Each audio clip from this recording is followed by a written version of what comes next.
Good morning, dear experts, participants of the discussion, everyone present. Thank you for coming today to express your opinion and listen to opinion on state policy of revenue and expenditure, on the ways that the decisions that are taken today will influence the future of the state. And during the discussion, we will look at these issues from different points of view. We have representatives from different sectors here, and you are kindly invited to put questions to the experts who are going to give their presentations now. And also you are welcome to express your own opinions and to participate in the discussion. So we wish to you a very rich and fruitful discussion. And now I'll give the floor, first of all, to Šteinbuka, who is the head of European Commission representation in Latvia. Good morning to everybody. I'm happy to see so many of you on such a sunny day, which happens very seldom in Latvia now. And still you have found the time to come to the European House. The discussion of today is dedicated to the Commission's recommendations for Latvia, which recommendations with respect to reforms in our economy, and we are also going to discuss the way it's going to influence our welfare. The speakers will also talk about expected tax reform and its possible impacts upon our several aspects of our life. I'm very happy that today this discussion was initiated by the Fiscal Discipline Council, because today we see that some discussions are very emotional, discussions on the expected reform. So it's much better, it's always better to look at it from the point of view of common sense, to use technical arguments, and not only technical but also theoretical and practical. I'm very happy to see among us also Lolita Čigāne, who is responsible for European matters and affairs at the Parliament. And I'm also very happy and very satisfied that we managed to invite also my colleagues from the European Commission.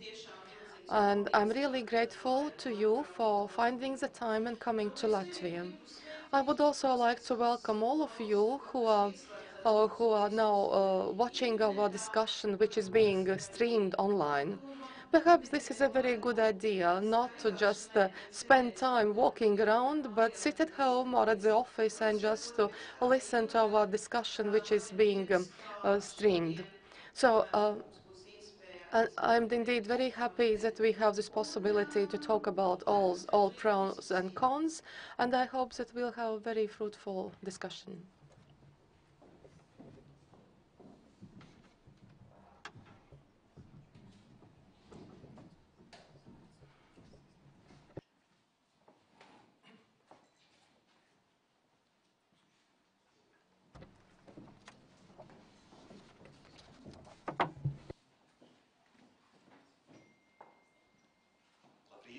Good morning.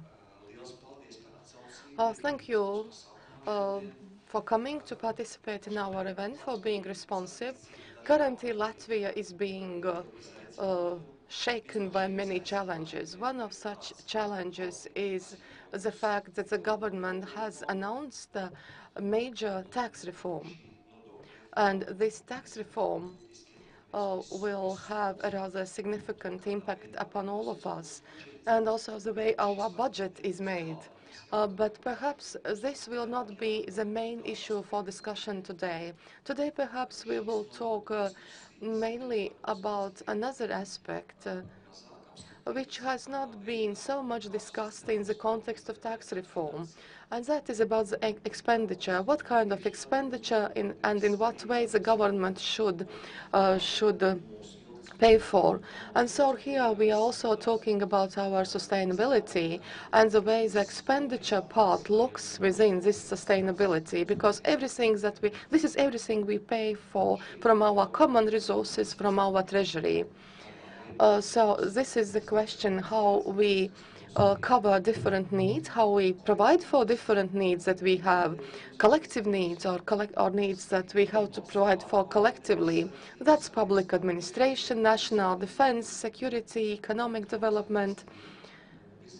And the economic development will go faster if the government promotes it in a positive way, if it dismantles obstacles for economic development. But these are also matters of individual consumption. This is also linked to utilities, to healthcare, education, culture, social welfare, social care. Some things people receive individually, but all these things are covered from the state treasury, and these are quite costly. So the Fiscal Discipline Council has initiated a research, and this research is linked to Latvia's fiscal sustainability. This is not the usual 3-year cycle in which we look at our financial status within the next year and the coming 2 years. There are some matters that we want to analyze within the period of 20 years, and we have to understand where Latvia is going to move in its development within this longer period of time. So we'll try to establish whether our policy of revenue and expenditure is sustainable, how all these matters are interconnected. As expected,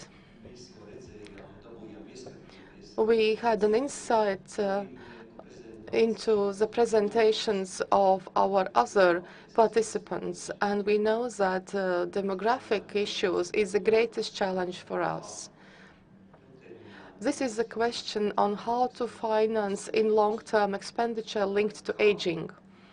Also, how and in what amount we are going to finance healthcare expenditure, especially with growing living standards.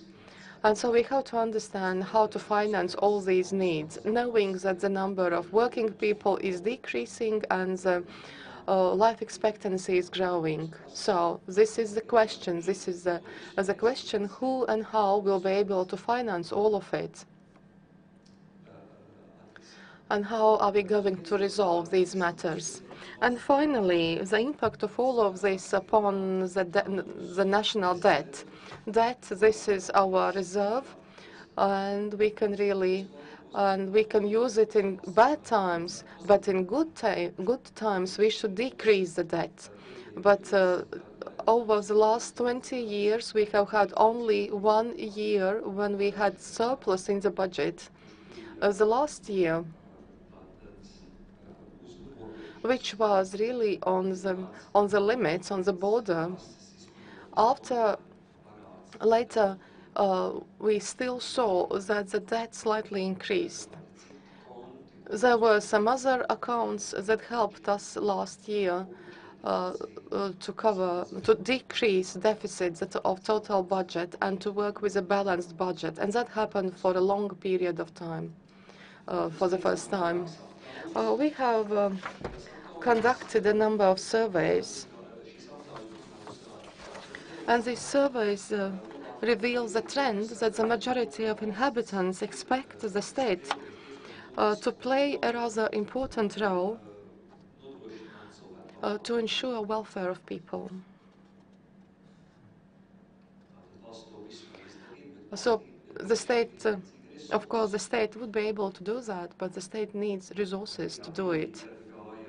At the moment when we asked people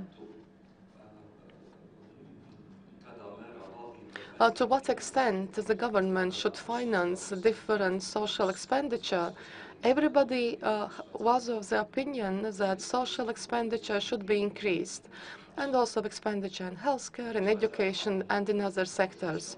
But if these were to be increased, the next question is where to get the necessary resources.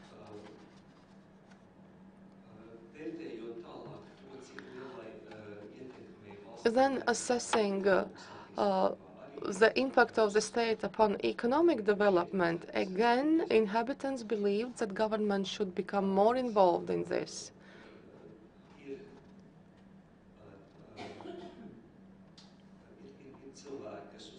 Some people consider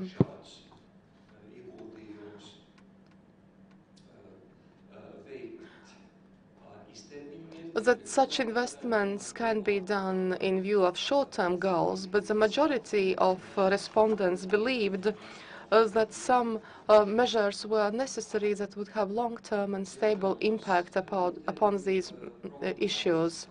Regretfully, we don't have long-term estimates that would extend 3, 5, or 10 years. We don't get them so often.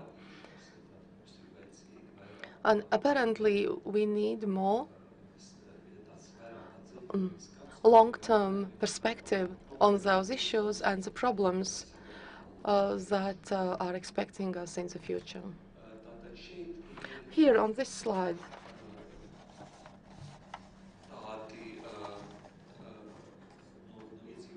again we see the results of survey.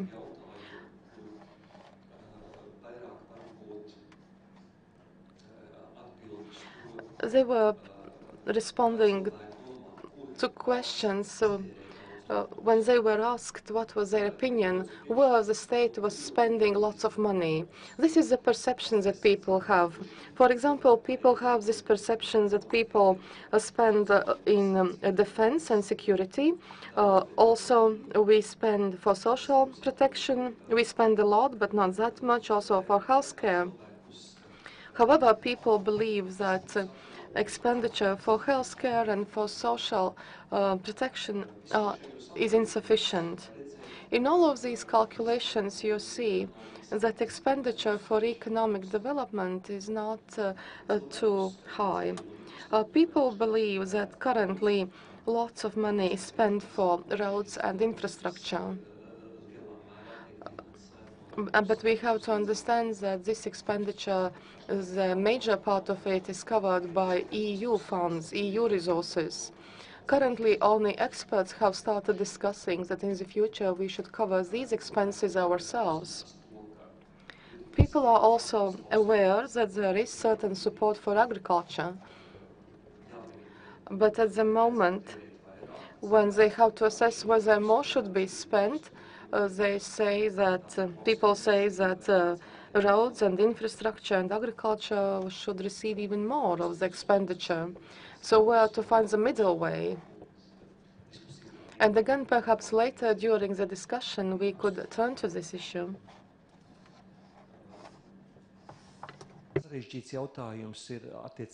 There is another complicated matter concerning what people think of the country's capacity to ensure them a sustainable life in their senior years. This is something that applies to the future, to the long term, and some people tend to avoid thinking about it. However, there are a number of research surveys that say that people do not make savings for their retirement years, and if they don't have this kind of a savings scheme, then in their later years they will require social insurance and the provision of social services. So they should think about making savings for risks related to healthcare, because the government right now can cover a part of this, but many have already had the opportunity to understand that this may be insufficient. People think that the government is not quite able to provide for them in their retirement years, and that's a reasonable concern. But on the other hand, there's nothing to be done to overcome the existing hurdles.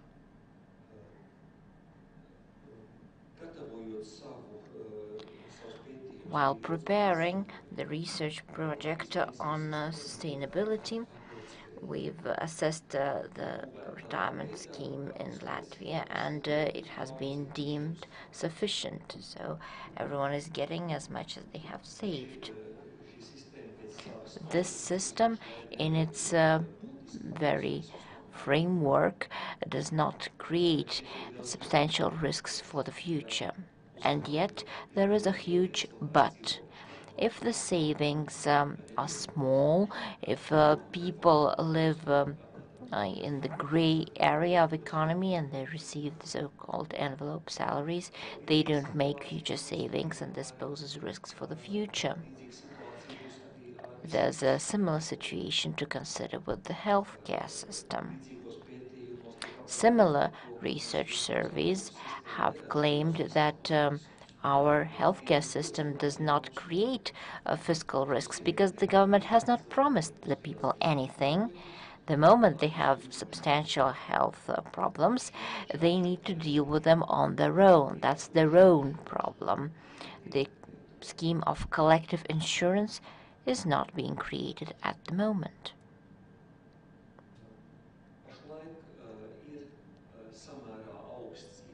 Currently, there's a relatively high percentage of people at risk of poverty or social exclusion. Eurostat compared Latvian indicators with other countries of the EU, and it has been found that the indicators for poverty and social exclusion are rather high, higher than in many other countries, and the welfare services do not provide a sufficient buffering against these risks. Likewise, the opportunities for accessing healthcare and quality education are limited, and these deficiencies are obstacles towards exiting these grave problems. Fighting poverty has two main directions. On the one hand, the government could co-finance and provide equalizing income flow when people require it, and on the other hand, there's a different opportunity when people don't have equal opportunity, equal access, then they are unable to exit the environment of poverty. So both these factors present significant problems at the moment. This was a small introduction, and we hope that the experts will voice their opinions during the discussion so that we can see how we can move forward with our research, because all these things matter a lot. The budget as it is only as substantial as the income base is substantial, and we understand that there shall be limitations provided by fiscal conditions, the framework of fiscal conditions imposed by the European Commission and our own law on fiscal discipline, so that we can keep fiscal sustainability in the future, and so that we can avoid large-scale expenditure that shall doubtless be at the expense of future generations. These are the important questions for today's discussion. I would like to thank the European Commission for helping organize this event and being very active in our events in general. I would also like to thank everyone who has found the opportunity to come to the discussion on this beautiful day, which rather suggests nice walks or perhaps dealing with important business before the summer holidays. And yet you are here, and we're very glad. Now I'll give the floor to our guest, Manfred Bergmann from the European Commission. He is the Director for Economic and Financial Affairs. think it will be a little bit easier for you if you wish to stand or sit. Okay. Thank you.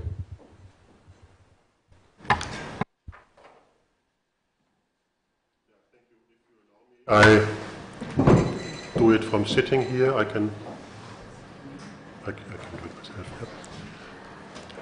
From sitting here, it's a warm day, sunny day, and for me it's easier not to stand up and sweat, but to sit down and sweat. Not because of fear, but because it's hot.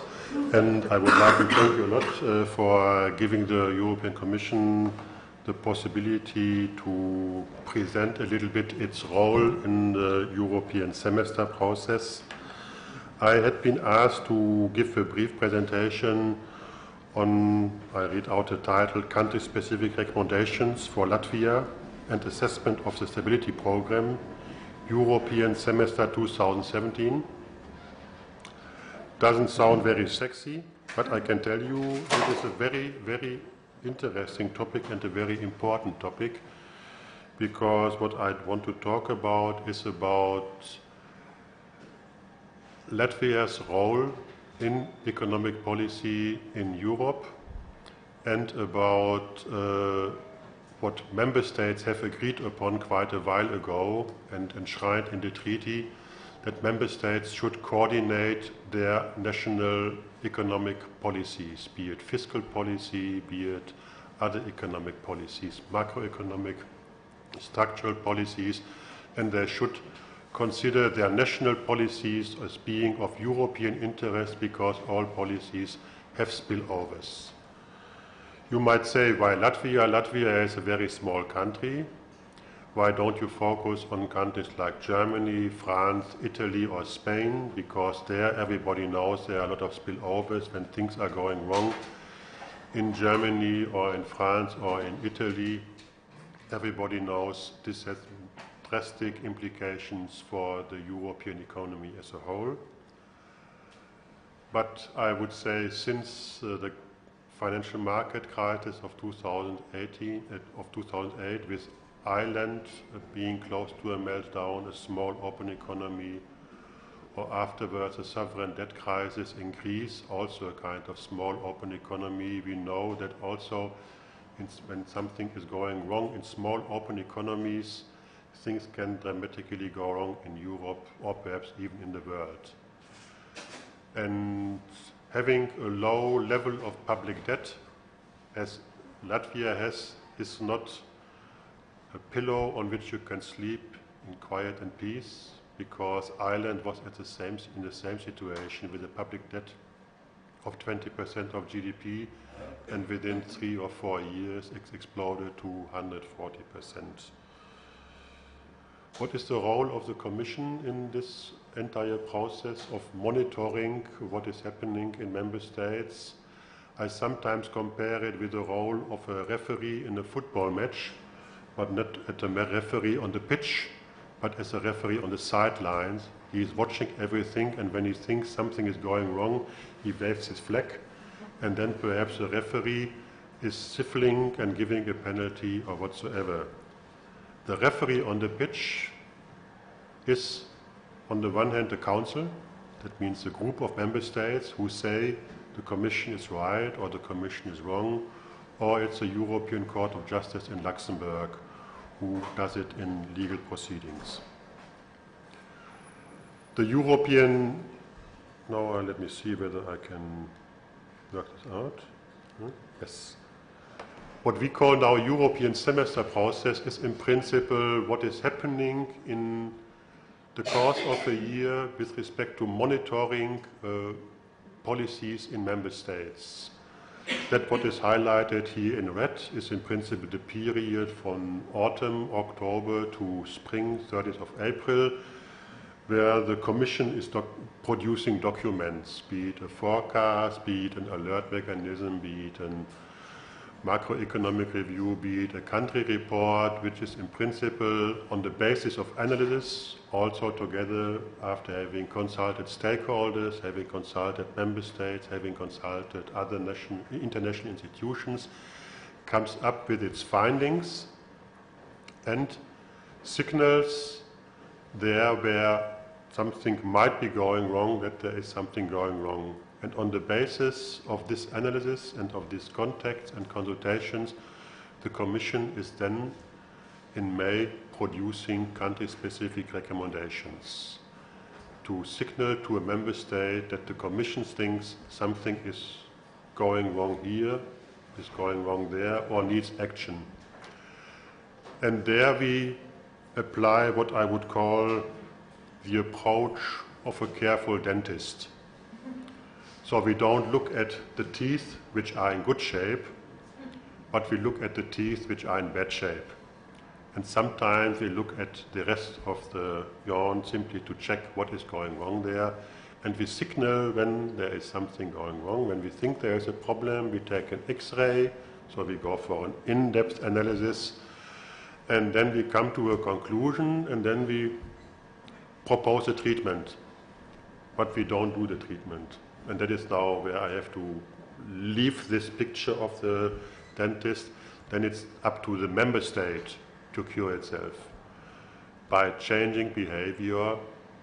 But one can also say sometimes member states don't agree to the findings of the Commission. That is, of course, their right.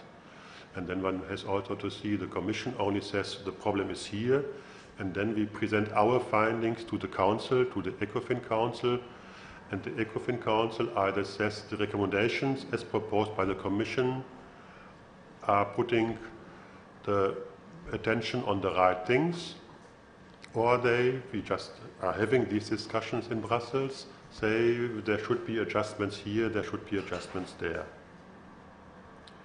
This we do every year, and when we look at 2016 and we look at Latvia, we can say Latvia didn't do too badly.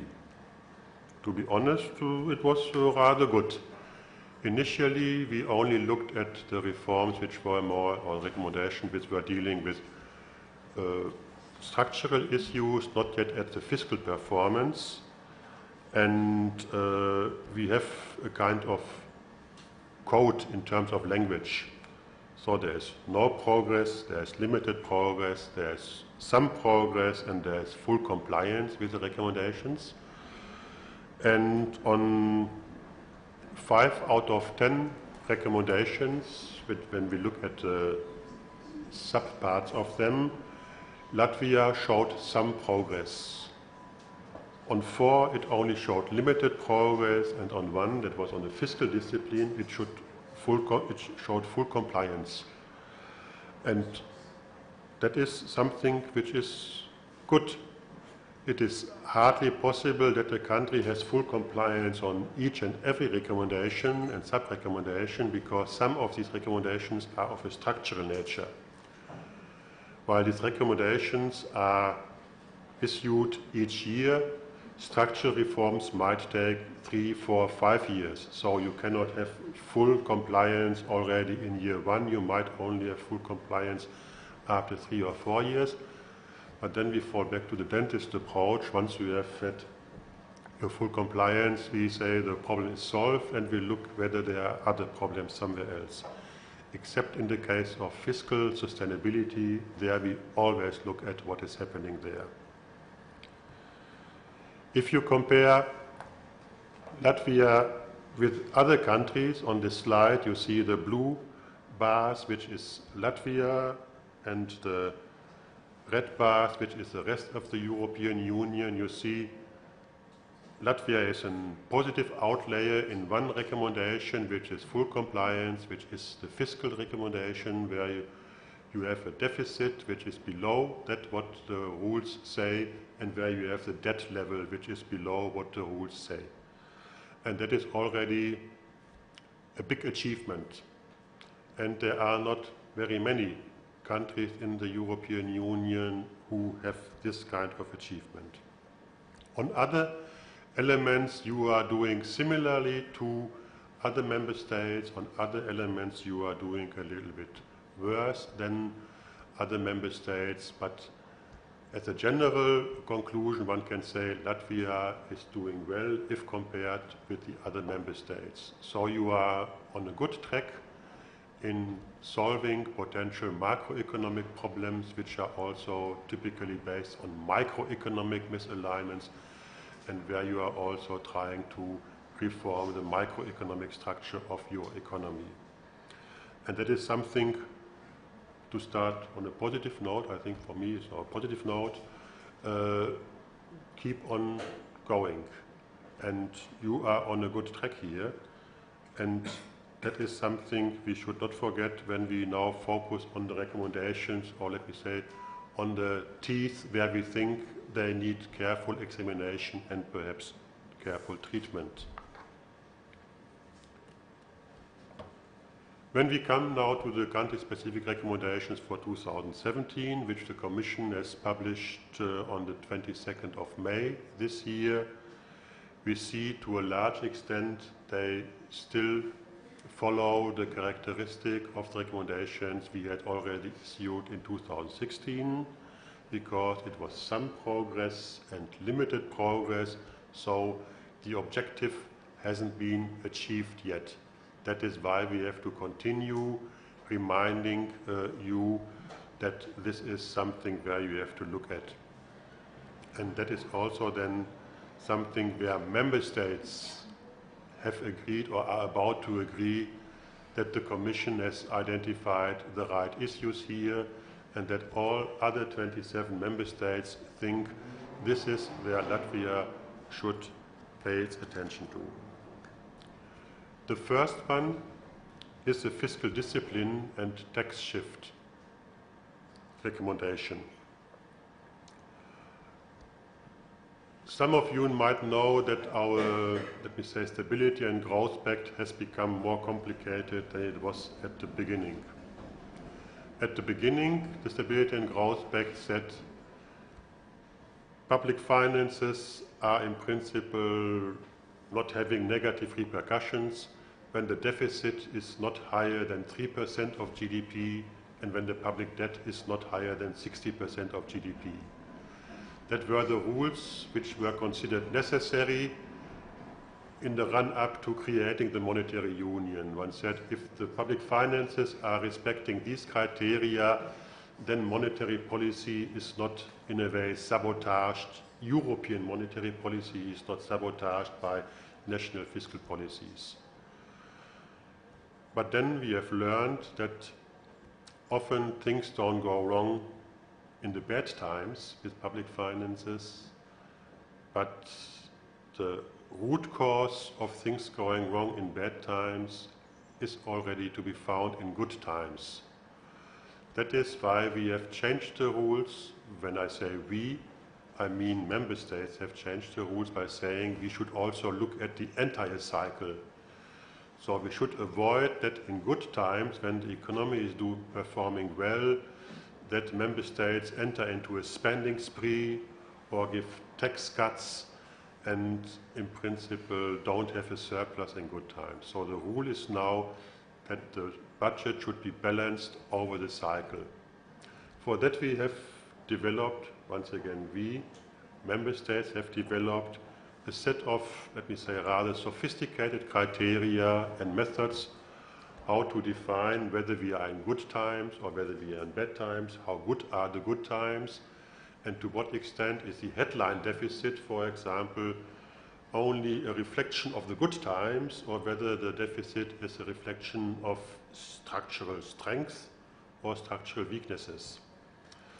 That is why we have then developed a so-called medium-term objective, which is for Latvia, because it has a public debt below the 60% threshold, set to be -1%. So the structural balance, once you have adjusted it for the cycles, should not be worse than 1% of GDP. But there are exemptions to the rule. There are other small print.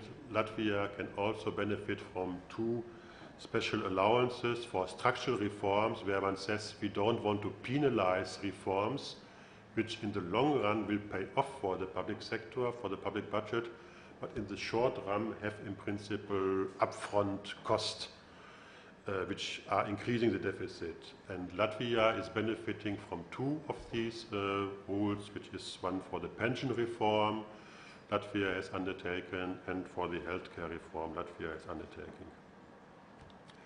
The second sub-recommendation in this context, besides meeting the medium-term objective, is that Latvia should have a shift in its tax system, because we have discovered that Latvia has a very high tax burden on low-income earners, and that is, of course, on the one hand discouraging the entry into work, the entry into the formal economy on the labor market, and is also, in a way, reducing disposable income of these poorer households. And so, and that is where I would like to that you pay attention on this. Is we have not only recommended that there should be a shift in the tax burden to reduce taxation for the low-income earners and to shift the tax to other sources of taxes which are less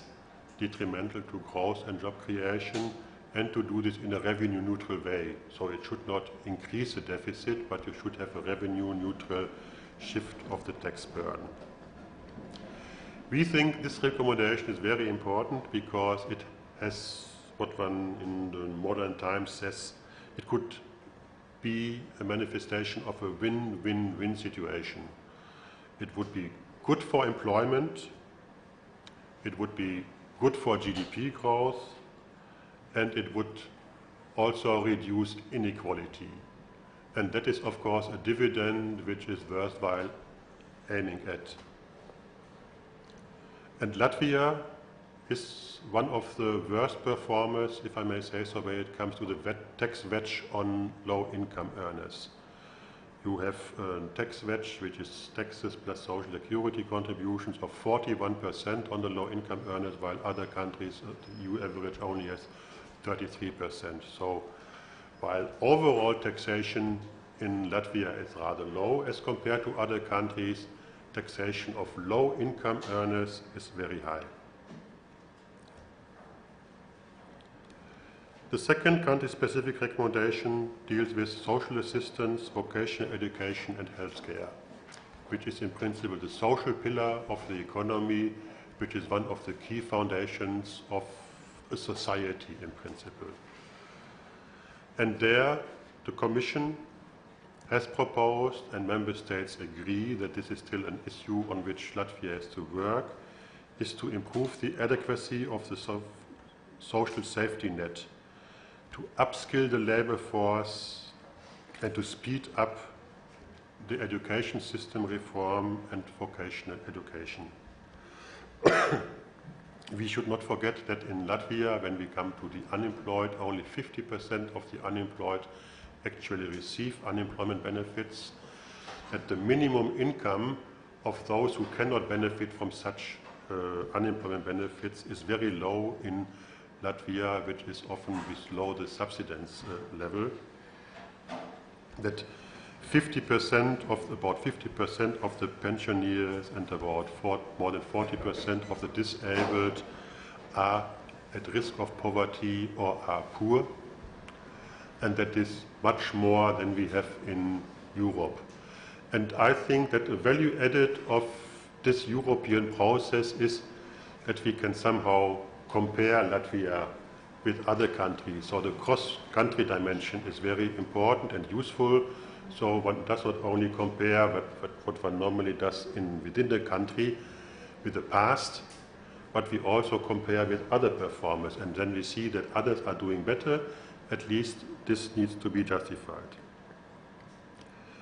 The second element in this context is the healthcare system.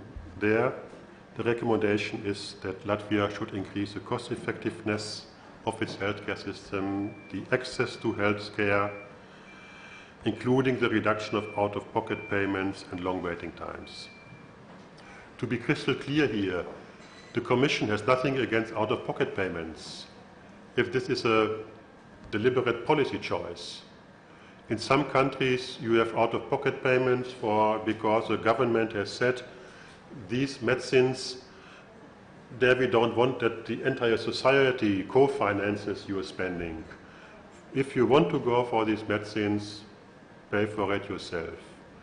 Or we don't want to pay all of it, but only 80% or 70%, because when it is totally for free, there might be an overconsumption, because you say it costs nothing at the point of purchase. You go to the pharmacy and you don't have to pay nothing, so you don't care whether it's a package of 50 pills or 100 pills or whatsoever. The same holds for some medical treatments. Some medical treatments are not necessary from a health point of view. They might be necessary from an individual point for aesthetical issues, or because you feel a little bit uncomfortable, but it's nothing really which is endangering your health. And there, if there is a deliberate choice by the government, by the policymakers who say, this is private business, if you want to spend money on this, save money for this, and then you can go for it, but it's not for society at large. However, in Latvia, one has the impression several of these out-of-pocket payments are not really the result of a deliberate policy choice. It's perhaps a result of a macroeconomic quota, of a macroeconomic budget, and someone who is coming late in the year, sorry, you have to wait, or you have to take your own money. I doubt that this is a deliberate policy choice of the Latvian government. It might be a side effect, an unwarranted side effect of another objective one wanted to achieve, but not necessarily the deliberate choice. And there we say, at least according to us, we wave the flag as a referee at the sideline and say something is going wrong here, have a look at this. The third country-specific recommendation deals with the public governance, with the public sector, the efficiency of the public sector, the accountability of the public sector, the rule of law in Latvia, what happens with investors when they are confronted to a client which is going bankrupt and things like this. These are all issues which are relevant for investment. And we all know private investment plus public investment is in principle the source of present and future growth. And when there is too little of this, there will be a stagnation in the economy and the country will fall back. And here, it's a recommendation we are having already for years. Latvia on some elements is doing okay. On other elements, it's a bad performer, if I may say so. On some of these bad performer elements, Latvia has made an effort, but as said, these are structural reforms which might take years, and there Latvia has either not yet done enough, or what it has done isn't bearing fruit yet, and so we have to be vigilant here. That is the third element of the reforms. Now we come to the final point I want to talk about, and that is the budget perspective for Latvia until the Commission only looks the next 2 years ahead, until 2018. The budget perspective is until 2020. There we have made one of our traditional forecasts. We are doing 3 times a year. The spring forecast of 11th of May of 2017 is then the basis for assessing the stability program of Latvia. And this forecast of the Commission shows that Latvia, after several years of painful recession and crisis, is coming out of the woods, if I may say so, and the Latvian economy is gaining dynamism. Latvia is approaching what I would say good times. Inflation is picking up, but remaining moderate and under control. Unemployment is eventually coming down, but of course with almost 10%, still much too high, and especially when considering that half of the unemployed don't get unemployment benefits. The general government balance is respecting the criteria of the Stability and Growth Pact, at least until 2017, and the debt is still comfortably far below the 60% threshold. But as said, these are the headline figures here. When we now look at the stability program, how we assess it, we realize that everything seems to be fine for the years 2016 and 2017, but in 2018 there is a doubt. Obviously, in the stability program, Latvia has presented a budget projection which, according to the method agreed upon by the 28 member states, including Latvia, is pointing at the risk of a deviation, a significant deviation from the objectives of a balanced budget over the cycle. And the difference is rather big, according to us, 0.8% of GDP, which is quite a lot. And there we have to remain vigilant.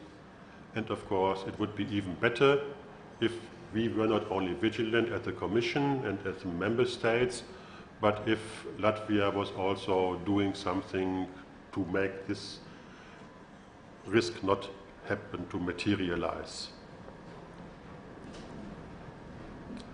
One reason for this deviation is, according to our understanding, the tax reform which is presently discussed, because while this tax reform is going in the right direction, that means the Commission had proposed and Member States had proposed or asked or recommended that Latvia should reduce the tax wedge on low-income earners, the tax reform has two shortcomings. One shortcoming is it is not done in a revenue-neutral way, and it is not shifting the tax burden to tax sources less detrimental to growth. So it is very expensive.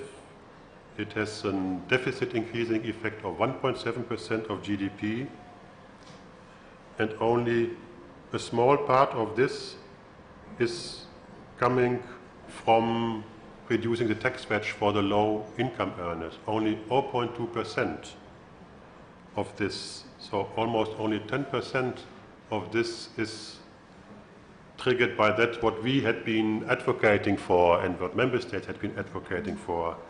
The rest is coming from somewhere else, and that is on the one hand the flattening, or let me say the reduction of the tax rates in Latvia, also for the higher income earners. Latvia has, as compared to other countries, an extreme flat income tax rate. The country where I'm coming from, Germany, it is, for example, going up from 19% to 43%. In Latvia, it was going up from 20 to 23%, and now it is going up from 20 to 20%, according to these tax plans for the biggest part of the income earners, and that is costing a lot of money, 0.8% of GDP. On top of this, you also have a reform of the corporate income tax for reinvested profits, which is coming at a cost, which is, I've understood, assumed to stimulate investment, which can be the case. You have limited compensatory measures, and some of them are unspecified.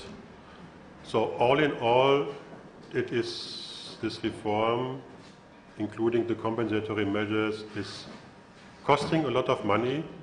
It is pro-cyclical because it is happening not at a time when the economy is in a recession where you want to stimulate demand, but it's coming at a time where the economy is doing well, where it already hits capacity constraints. And then you add extra demand. Well, I suppose large parts of this extra demand will either lead to higher inflation or to higher imports, not really stimulating the domestic production. And third, it is also regressive. With regressive, we mean the low-income earners benefit less than the high-income earners.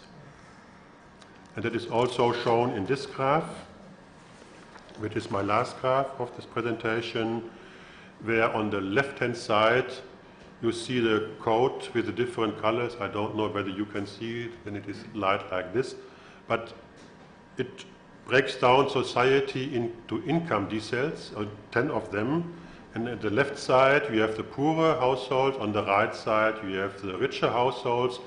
And you see on the left side, the poorer households mainly benefit from the increase in the untaxed minimum allowance, be it now for the income earners or be it for pensioners, while the richer part of the society mainly benefits from the reduction in the income tax rate from 23% to 20%.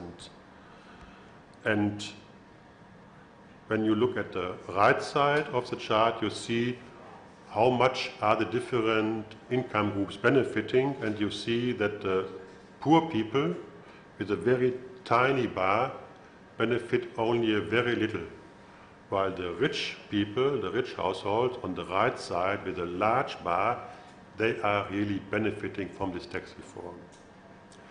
It's not up to the Commission to criticize this. It's not up to other member states to criticize this. And when this is a deliberate choice of the government to have such kind of regressive tax reform, we can signal this, so that I was in the earlier life in the Commission in charge of impact assessments.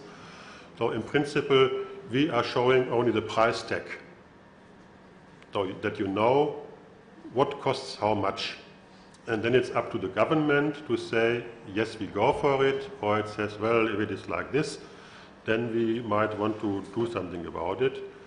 And the other issue is, of course, that this is now increasing the deficit. There is actually no money left for other public spending, because it in principle requires that you squeeze other public spending or that you increase the deficit. And decreasing other spending, I'm not sure whether Latvia is already in that stage where it can really say we are comfortable, we are feeling comfortable with the shape of our public infrastructure, we are feeling comfortable with the shape of our health insurance system, we are feeling comfortable with our social assistance scheme, and from that point of view we don't need this money, and then we give it back to the household and they might better know how to spend the money. That is then the choice of the government. And thank you for your attention. Thank you very much for the presentation.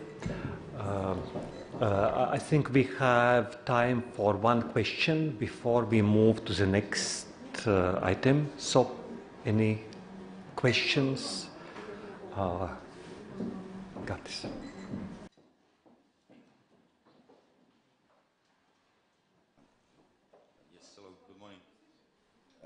Gat Seglīts, economist. I had the privilege also to work in DG ECFIN for 8 years. So my question is, looking at the country-specific recommendations, I can see that a lot of them have not changed much, basically, in the last 4 or 5 years, and that, I think, shows that there has not been a lot of progress on the structural reforms side in Latvia. Basically, it's been, in my opinion, stagnation in terms of big decisions. What can the Commission do in the future, I would say, to change this? I've heard recently signals from Germany that in the future the structure of funds, for instance, could be somehow linked to the implementation of country-specific recommendations, either redirected to the problems that are identified by the Commission, for instance, the higher education, the healthcare sector, public administration, or sometimes even suspended if a country does not move fast enough on some of the problems that have been identified for 4, 5, 6 years in a row. Thank you.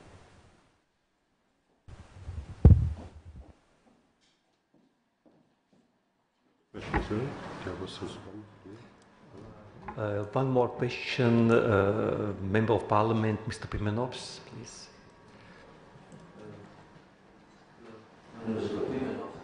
My question is to Mr. Bergmann. Don't you think that the Don't you think that the expensiveness of the tax reform, which you mentioned as 1.7% with this burden, and the regressivity of this reform are interconnected? I mean that whether it is possible to diminish this expensiveness if we, let's say, raise the rates of personal income tax for the incomes which are larger than the defined, let's say, by the government. That is, if we introduce the progressive PIT in complete form as it is done in the majority of the EU nations. Thank you.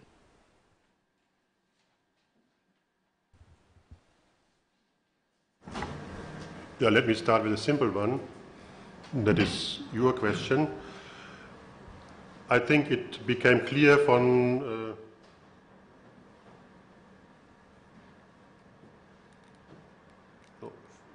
the chart, from the left-hand side of the chart, who is benefiting from which measure of the tax reform, and the poor households benefit from the income tax-free minimum allowances, while the richer households benefit from the fact that the tax rate is supposed to be cut from 23% to 20%. I think there is one obvious solution if you want to make the tax reform less regressive, more progressive. You simply drop the rate issue. So you simply keep the tax rates at 23% as they are right now. You increase the minimum tax-free allowances, and then you have your progressive element. The richer households will hardly benefit. The poorer households will have all the benefits, almost all of the benefits. And the costs are, of course, much less. And the costs are much less means there might be either less high deficit, or you might have room for spending the saved money on other issues which you consider a priority in the government. Okay? Not okay? More or less. But will it solve the problem of the expensiveness of the reform in that case? Yes, it will, because as said, according to our slides, the reform of the tax rate 23% to 20% costs 0.8% of GDP. So the overall costs are 1.7%. If you then don't have this reduction in the tax rates, you save 0.8% of GDP. So it reduces then the deficit increasing effect. You could, of course, now play around with variance by saying, okay, we don't reduce it to 20%, but only to 21% or to 22%, or you have different brackets, which leads then to different scenarios. But of course, it would lead to less revenue shortfalls. And then the question is, how do you react? You say we have a lower deficit, or we say we use this money, for example, to plug it into the healthcare system, as an illustration. But that is not what I want to enter into. This is speculation. You might have 25 other potential candidates for spending the money, or you say we want to not have our deficit being at risk of non-compliance and things like this, but these are different elements here. The first one, okay, you said you worked for the Commission, so then I'm still puzzled that you say, what can the Commission do? You know the Commission can wave the flag. You know the Commission can say offside. But at the end of the day, it's member states who do something. You said little has changed in the recommendations, no progress in the structural reforms. I wouldn't go that far. I think I said already at the beginning, structural reform takes time. Sometimes, of course, you also have a reversal of structural reform. So a certain government started well, the new government undid some of the reforms, or the other way around. Or structural reforms, they are also painful for those who are having to adjust. So you might want to go for phasing in reforms, so you do it gradually so that it isn't painful. I think one shouldn't penalize this. I always prefer gradual but credible approach as compared to a shock approach which has to reverse 1 year later. But of course the idea which was floating was to make the payment of structural funds conditional. It's an idea which is gaining prominence. We already have this. We have the so-called macroeconomic conditionality of structural funds. When you don't meet the macroeconomic criteria on public debt, on public deficits, there is a certain escalation mechanism, and at a certain point in time comes in a withholding of structural fund payment. You could say, and that I think had been the idea, to expand this to microeconomic reforms, microeconomic performance, structural reforms. One can do this, but as said, it takes some time. If you want to go for such an issue, you need a certain escalation, because you always want that there is an adjustment, you want to give an incentive, but you don't want to bulldoze over a member state. And second, member states have to agree. So the Commission, it's not the Commission. Member states have to agree if they want to go for this. It's their choice. If they don't want to go for this, it's also their choice. Thank you. Thank you very much, Mr. Bergmann. And tagad mums būs. And now we are going to listen to a very interesting presentation. We haven't got too many studies in Latvia on the issue where a public sector should interfere, where the private sector is unable to cover the whole field in order to resolve these issues. So we have two researchers from SUSTINNO project, Baiba, Bela and Līga, Rasnača. And we kindly ask you to spend 20 minutes for your presentation, to leave some time for questions and answers on this very fascinating topic.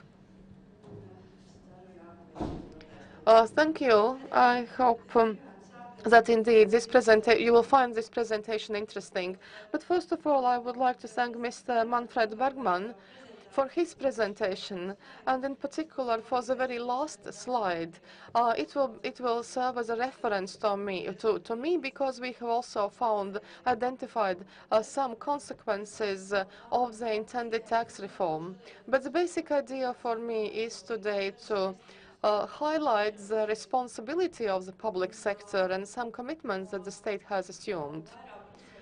I will talk more about the principle of socially responsible state, which is today also included into the Constitution of Latvia.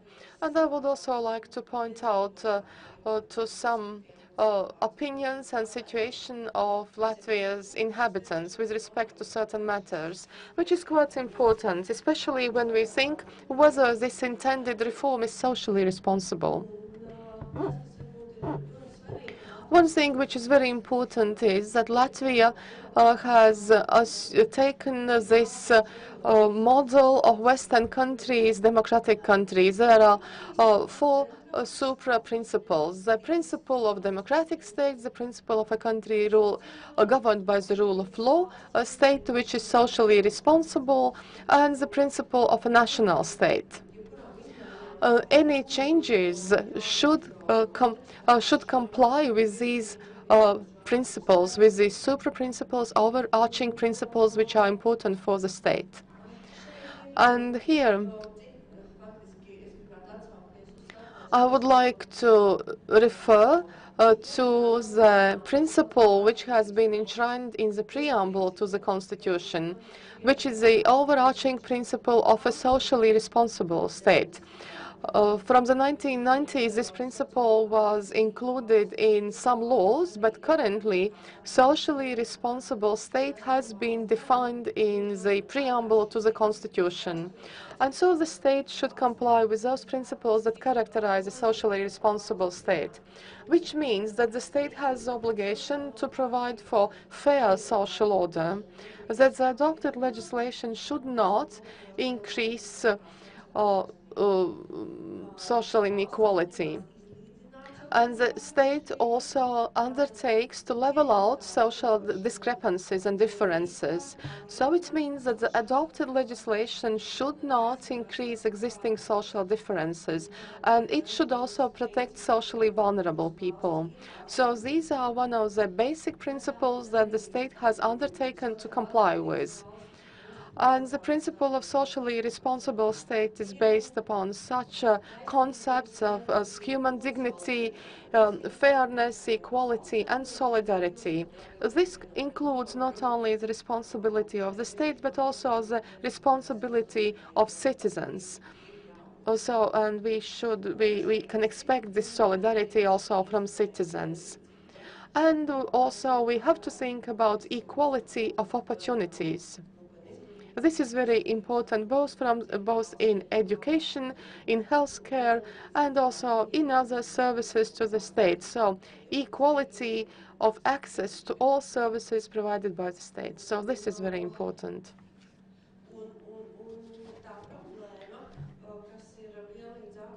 And the problem, which is equally relevant in Latvia and in other countries of the world, is that actually the post-war period was quite unique. This very fast economic industrial growth really created welfare for all, more or less. But now what the economists see in the processes following 1980s, and this is very obvious, we see that economic growth does not create equal increase of welfare to all social groups.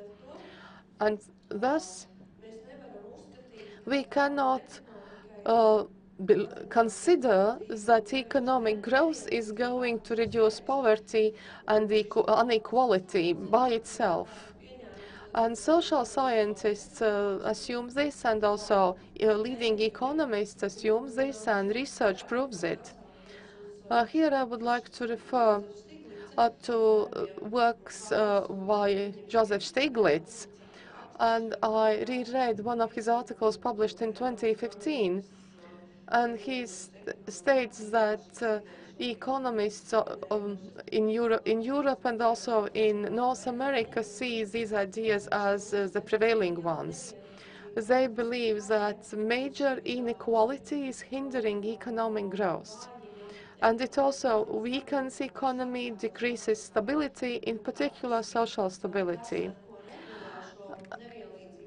And economic growth and political tools do not regulate decrease of inequality. And currently, unfortunately, in the majority of developed states, economic tools create greater privileges to some social groups, but not to all. And the idea is, which was also shown by Joseph Stiglitz, pointing to the differences between America and Europe, where with a similar capitalist economy, equality is much higher in America. Gini index is approximately 40. In Europe, however, the average is approximately 0.130. And so Latvia is somewhere between the American Gini index and the average in Europe. But in some European countries, it is also 0.26. And so with similar economic system, the political regulation of Europe has achieved more equal allocation of revenue among inhabitants, and this is very essential. And the way political decisions in Latvia are adopted in Latvia, we still should always consider whether these decisions decrease inequality or reinforces it, or even is creating greater privileges to some groups. So if we are in the European Union, and so it seems to us rather strange that in Latvia sometimes a very important political regulation is adopted, as in this case, tax reform is a very important political regulation. Nevertheless, we we deviate from European values. We are not following the European values which exist. And here on the slide we have also put a number of references to Stiglitz's work. Perhaps our research outcomes do not bring anything very innovative, but we really see a proof of these findings. And also we can use Latvian data as illustration. There are no grounds for us to consider that the situation in Latvia is different. In Latvia, the voices of ordinary citizens should be heard in democracy. And it is a situation is inadmissible where material economic situation for some citizens is improving, but for others is worsening. Well, the intended reform, tax reform, would improve the situation for everybody. It would not worsen the situation. This seems to be the good news. However, the problem is that if inequality is increasing, then major inequality always creates in people a sense of hopelessness. In those people who understand that the existing system is not giving them hope for a better life. And also those huge emigration indicators of Latvia also is a proof to this. We see that with economic growth, these indicators are not growing, and also re-immigration is increasing.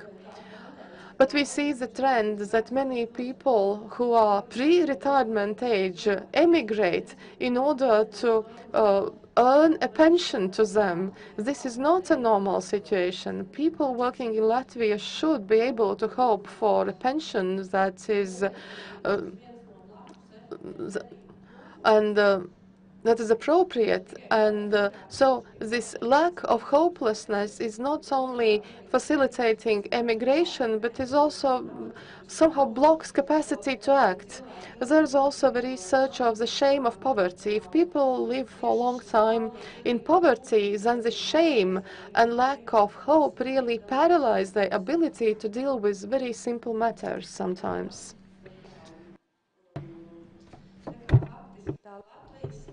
Practically, the situation in Latvia is quite complex because the indicators of inequality have been, in the long term, among the highest in Europe.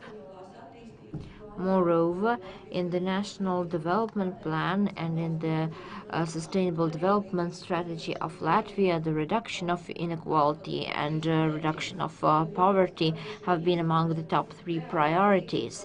But the question is, what are the real political instruments at our disposal in order to reach these goals? And there are a few issues there. We can largely say that the most important step in order to achieve social justice would be the solidarity tax. Of course, people who get high salaries have a lot of objections, and this is something that explains the situation. I hasten to recall the word regressiveness because we are planning to carry out this new reform in the way that has been sketched out, and the only progressivity that we have had achieved over the years is going to be cancelled out with this new reform. Latvia is no exception to the European Union or OECD countries. There is a dominating trend when the economy improves. Generally, it is believed that the inequality is going to be eradicated on its own, naturally. And one of the points that have triggered the discussion on inequality is the sudden awareness that inequality does not, in fact, disappear on its own. For years and years, OECD in their recommendations have been highlighting the importance of inequality reduction and taking care of people stricken with poverty. This is something that we all need to pay great attention to. Here on this slide, you can see the subjective self-assessment of people's income. So how do people evaluate their own income subjectively, and do they think that they have enough money, and for what goods and services? For example, they have enough for food, but it's difficult to buy clothing and so on. Here you see the middle range when people have enough money for food and clothing, but they lack money for other goods and services. And these people consider themselves more or less satisfied because they can afford some items for long-term use, and the 1% think that they can afford luxury items as well. And if we try to analyze this, then it is no surprise that the subjective assessment mostly coincides with the real level of income. There is no depressive negative outlook on reality. A lot of people can afford basic goods,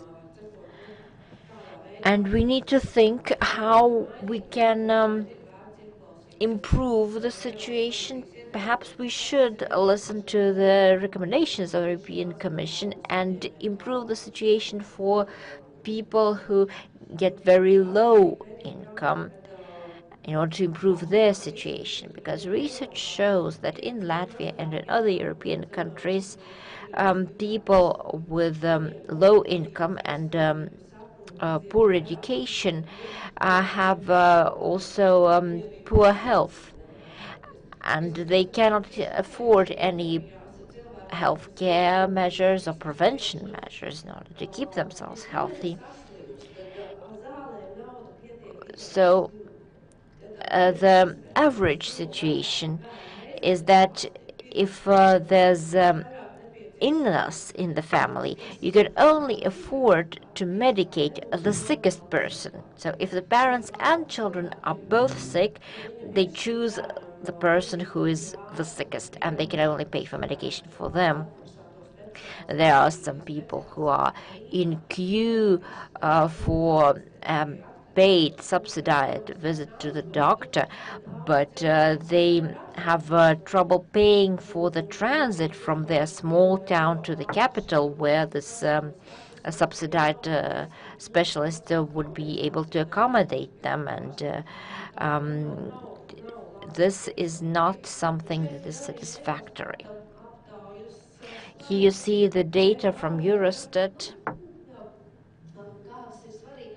The most important issues in my country, in the perception of the people, and social security is perceived as one of the issues, because we know that écart between the reality and perception here is well among the largest, that people think that much more should be spent on social services and social security, and the government should look into different options such as self-finance and co-financed healthcare, because when we look at the services that people can get, even though the social transfers decrease poverty, it does not happen as much as it should, and we need to pay attention to that.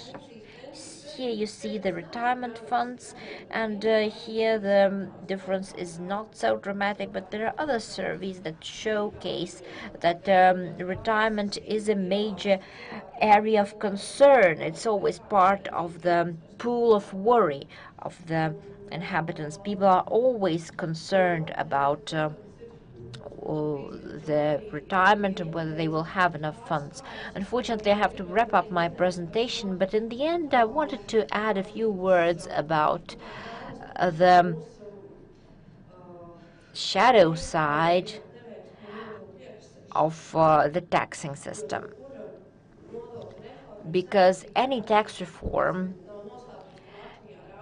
is linked to some drawbacks, and it is no mystery that in Latvia the tax income is among the lowest in EU.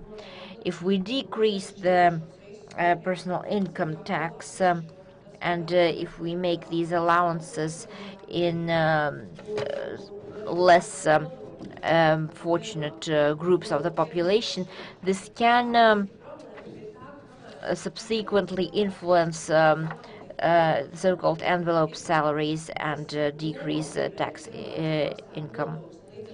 This is not something that motivates people to pay taxes, and the government should think about changing people's perception about how the tax money is being spent. And the government needs to make sure that the money reaches the objective, that it is being spent for the purpose that it has been amassed for, and not just for the narrow interest of some group. It is clear that there are different areas of interest, and the system does not work equally for everyone. You see here that 51% of people participating in the survey think that the amount of taxes is much higher than the amount of services available for these taxes. If half the country thinks that they pay more taxes than they get from the government, then there is a problem, and you need to think about the social contract and this trust that people have in the government, because it is absent here, obviously. If people think that the taxes are lower than what they get from the government, that's quite a different picture. But in Latvia, we only have 1% who think like that. That really shows the opinion here. And Brexit and Trump are also signals of the popular opinion, and this is something that sets the agenda. We cannot ignore the subjective perception of reality. My last slide here. Should the government do something to decrease the income difference between the rich and the poor? These are the highest indicators I've ever seen. There are some surveys with similar indicators, but these are the highest I have ever seen. Usually this is over 80, and here we see 90% of the people in Latvia think that the government should do something in order to decrease the income difference between the rich and the poor. This means that we all should consider how these decisions impact the goings-on in the country. As regards sustainability, the decisions and the modus operandi of the public sector need to be oriented towards sustainability. The system in place has to be just towards people and their descendants, as well as the society as a whole. I'm going to skip over one slide and say that, in conclusion, we can claim that so far the government has declared its intent to decrease inequality, but unfortunately the new tax reform is not a step towards decreasing inequality. And against the background of general discontent of the population and the desire of the population to decrease inequality, we cannot afford to ignore their opinion. So the question is, do we really need an expensive reform where the biggest gainers are not people who get small salaries, but people who get mid-range and high salaries, in particular the top 10% who are freed from the solidarity tax. So there's like 100 people in the country who get salaries higher than 10,000 euro, who get something there. If we can compare our situation with Finland, then we should really think carefully how we can carry out such a tax reform when people who get high salaries are the ones who get the most from it, and people who are unemployed, disabled, or get low salaries, people who have trouble integrating in society, they are not even close to the bracket who are going to get some kind of positive change from this tax reform. Carrying out the reform in the way it has been conceived is dubious, because the feeling of social inequality is going to be cemented. And the question is, can our government afford this kind of reform with the low level of trust to the government that we have? Thank you. Thank you for this very interesting presentation. Now we have time for questions.